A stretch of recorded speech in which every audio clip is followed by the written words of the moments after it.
Let me ask you something before we go any further. Right now, today, what percentage of your working week are you actually leading? Not managing, not coordinating, not sitting in a meeting where someone reads numbers off a screen you already reviewed. Actually leading, making judgment calls nobody else could have made, coaching a rep through something that changed their career, walking into a room and changing the direction of a deal because of something only you understood. If the honest answer is less than half your week, you are not in the position you think you are. And here is what nobody around you is saying out loud. Your organization already knows that. Companies cutting jobs used to hide behind soft language, using words like restructuring, realignment, efficiency. That script was retired in 2026. Jack Dorsey cut 4,000 jobs at Block, 40% of the entire workforce, and his memo said directly that AI tools now allow a much smaller team to do more faster. There was no market downturn, no financial pressure, just a capability increase. Oracle followed with roughly 25,000 to 30,000 cuts, the largest in its 49-year history, tied directly to autonomous systems absorbing human work. Amazon eliminated 16,000 corporate roles, specifically to strip out bureaucratic layers AI had made unnecessary. Snowflake removed its entire 70-person technical writing team, while reporting 30% revenue growth. Profitable companies, growing companies, cutting humans anyway. When CEOs stop hiding the reason, the reputational cost of admitting AI displacement drops to zero. And when that cost drops to zero, every other CEO watching gets a permission slip.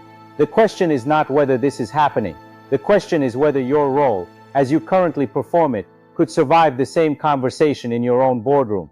Here is the number that should change how you see your week. Sales professionals spend only 25% of their working hours actually selling. The other 75% goes to coordination, administration, reporting, and preparation. 3/4 of a sales organization's payroll is going toward work that is not selling. And personally, I think that is a crime and a waste of valuable time. Now ask yourself what your management payroll is going toward. A RevOps leader recently ran the numbers. Her AI SDR tool booked 41 meetings in 30 days at $1,200 per month. Her human SDR team of 3 cost $22,000 per month and booked 38. She did not fire anyone. She just stopped backfilling the rep who left. That quiet math is happening at thousands of companies simultaneously right now. No announcement, no press release, just a hiring freeze that never gets reversed. That is how displacement happens at the leadership level too. Not announced. Just quietly restructured around you while you were running your 4th pipeline review of the week. Here it is. The data nobody in your peer group is talking about. An analysis of 180 million job postings found that senior leadership roles declined only 1.7% over a period when the overall job market contracted 8%. Senior leadership beat the market by more than 6 percentage points, so you are safe, except read it more carefully. Senior leadership held well. Middle managers performed worse. Individual contributors performed the worst. The pyramid is being hollowed out by removing specific layers, while others are reinforced. And the deciding factor is not your title. It is what you actually do every day. A VP of sales spending the majority of their week on coordination is not functioning as senior leadership. They are functioning as a highly paid middle manager. And middle managers are the layer that the data shows contracting fastest. Revelio Labs tracked middle management job postings and found a decline of over 40% from their 2022 peak. IMD projects a 10 to 20% reduction in traditional middle management positions by the end of 2026. These are not forecasts. They are descriptions of a shift already well underway. Let me share these 3 archetypes with you. Remember, one has no future. Every sales leader in 2026 falls into one of 3 categories, not based on the title, based on how they actually spend their time. The coordinator gathers information, runs status meetings, maintains forecast spreadsheets, routes escalations, and keeps the right people connected to the right data. Reliable, essential, and structurally redundant in an organization with the right AI deployment. This role is not being downsized, it is being deleted. The supervisor ensures the team follows the process, hits activity metrics, and stays compliant, while essential is also at risk.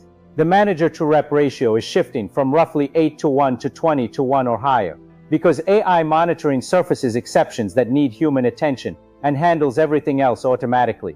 One person now does what used to require 3 layers. The strategic leader is in the hardest conversations, not the most meetings. They are in the deals where the outcome is genuinely uncertain, and the only assets on the table are their judgment and their relationships. They are developing people in ways that change trajectories. They are shaping how their organization thinks about AI, rather than waiting for someone else to decide. This person's leverage is increasing as the layers around them compress. Which one walks into your office every morning? Pay attention to the warning hidden inside the Klarna story. Klarna replaced 700 customer service representatives with AI, making global headlines. Then they began quietly rehiring. Why, you may ask? Do they fire people only to rehire them again? Well, customer experience degraded in edge cases that the system could not handle. As a result, brand trust eroded. The rebuilding cost exceeded the savings. That was a big, costly mistake. Gartner now estimates that 50% of companies that pursued aggressive AI-driven layoffs will be backfilling similar roles by 2027 at higher cost and greater disruption. The companies that win this transition are not the fastest cutters. They are the ones who redesign work intelligently, keeping humans precisely where judgment, nuance, and trust are irreplaceable. The sales leaders who thrive will be those who understand that distinction well enough to shape it within their own organizations before their boards do so for them. Allow me to share with you the 10-step plan for sales leaders who refuse to be left behind. Step 1. Run the coordination audit this week. Pull your last 4 weeks of calendar. Categorize everything as coordination work, meaning status gathering, reporting, routing and approvals, or judgment work, meaning decisions only your specific experience could have made well. If coordination is above 50%, that number is your risk baseline. Step 2. Master one AI tool in the next 30 days. Stop sampling 5 tools for 20 minutes each. Pick one that directly addresses your biggest time drain and use it daily for real outcomes. Clario Gong for the pipeline, Clario Perplexity for account research, an AI sequencing platform if outbound volume is the bottleneck. You cannot lead what you have never actually operated. Step 3. Identify your 3 irreplaceable decisions. Write down the last 3 decisions from the past 90 days that genuinely required your specific pattern recognition and experience. If you struggle to find 3, your role is more coordination-driven than you have admitted. If you find them easily, they are the foundation of your professional identity going forward. Step 4. Rebuild your week structurally. Intention without structural change produces nothing. This week, displace 3 recurring coordination blocks with the judgment work from Step 3. AI-generated summaries instead of live pipeline reviews. Exception-only reporting instead of comprehensive weekly roll-ups. Every recovered hour is an hour invested in what makes you irreplaceable. Step 5. Change what you coach. 83% of sales teams using AI experience revenue growth, compared to 66% of teams not using it. That 17-point gap comes from leadership decisions. Stop coaching activity metrics. Start coaching judgment. How to read a room when a deal is in danger. How to navigate complex organizational politics. How to know when to push and when to walk. Run one real developmental conversation this week, not a pipeline review dressed up as coaching. Step 6. Own the AI conversation at your company before it owns you. If your board is modeling AI-driven workforce scenarios and you are not in the room, you are at risk of being the subject of that conversation rather than a contributor to it. Request that meeting, come with a proposal, not questions. Leaders who shape the AI transition are protected by it. Step 7. Build your visible expertise now. The market for senior sales leaders is splitting between those who are publicly demonstrating they understand what is happening and for those whose profiles still describe a role. The data show contraction. 1 post per week built from your own direct experience, not borrowed analysis, your real observations. This builds external marketability and accelerates your own thinking simultaneously. Step 8. Develop your AI orchestration capability. The premium is no longer on using AI tools. It is on deciding which agents to deploy, how to configure them for your specific context, and when to override them based on judgment the system cannot access. Own one AI pilot on your team. Define the success metrics, run it, present the recommendation. This is not about becoming technical. It is about demonstrating strategic judgment about AI deployment, which is rapidly becoming the defining capability of effective sales leadership. Step 9. Protect the relationships that cannot be automated. Every serious analysis of professional capabilities that survive AI disruption places trust-based human relationships at the top, without exception. Identify your 10 most important professional relationships. Invest in them consistently and without a transactional agenda. These are the relationships that will determine your options when the structure around you changes, and the structure around you will change. Step 10. Change your personal scorecard. Starting this quarter, measure yourself on 4 questions alongside your standard metrics. How many people on my team made a meaningful career leap because of my direct investment in their development? How many decisions did I make that genuinely required my specific judgment? How much coordination work did I successfully automate or delegate? And what did I do with the time? What did I learn about AI this quarter that I did not know at the start of it? These are uncomfortable questions every time.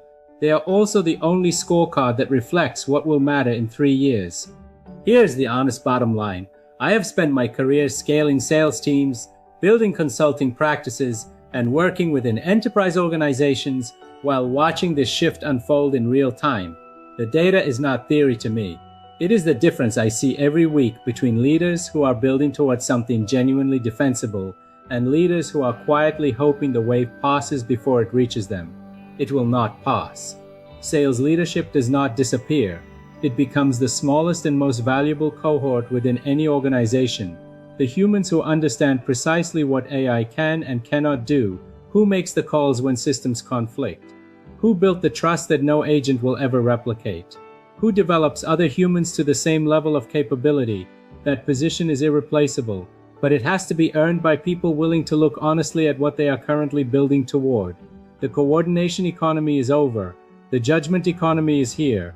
Which one are you building toward? Drop your answer in the comments. I read everyone. I write about AI, sales leadership, and the future of work for directors, VPs, and CROs navigating this transition in real time. If this resonated, follow for a weekly perspective on what is actually changing and what to do about it.